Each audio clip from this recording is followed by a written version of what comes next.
Janine, so happy na sa piling ni Echo. Naka-move on at dead man na nga ba kay Paulo?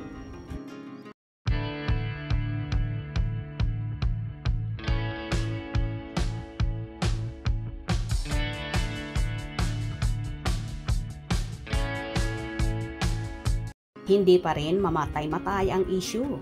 Kina Janine Gutierrez at Paulo Avellino na pilit pa rin ginagawa ng issue. Pero kahit ano pang mga pangbabash or pangbabatikos kay Nini ay deadma at hindi nga nito pinapansin ang mga balita, lalo na kapag may kaugnayan sa dating katambal at ex-nobyo na si Paulo Avellino. Nokeber at deadma na nga ang aktres sa aktor.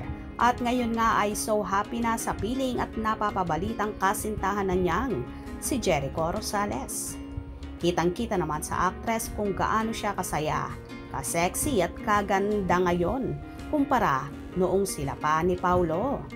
Ngayon nga bukod sa namumulaklak ang karera ng dalaga ay so happy pa ang puso nito, lalo pat so proud si Echo na ibandera at ipaglandakan si Janine sa publiko at sa madlang people. Walang humpay naman sa tawanan, kulitan ang Econin kapag magkasama, kaya naman bagay na bagay talaga ang mga personality nila at swak na swak talaga sila. Mukhang nakita na rin ng aktres ang kanyang dawan sa katauhan ni Echo na marami naman sa kanilang supporters ang minamanifest ito at inaasam-asam nila na magkatuluyan ang Econian. Hindi naman maitatago kina Janine at Jericho na pareho silang in love sa isa't isa at masaya sila sa kumpanyo nila, lalo't kapag nasa taping sila na walang dull moments kapag sila nga ay magkausap at magkasama.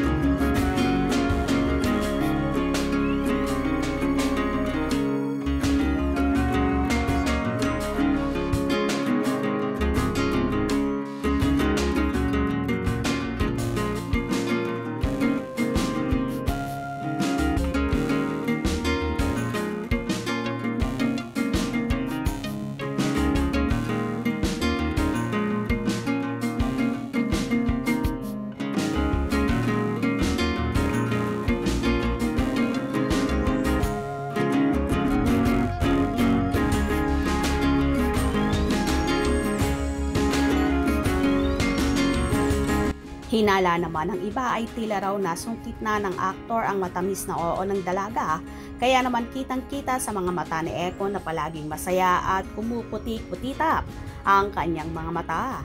Dahil ba palagi na niyang kasama ang kanyang sunflower? Well, move on na ang lahat. Sa issue ni Janine at Paulo, tapos na ang chapter nila. Dito na tayo sa bagong chapter ng Econin na so sweet at talaga namang nakaka-inlove. Kung nagustuhan nyo ang video na ito, comment down below.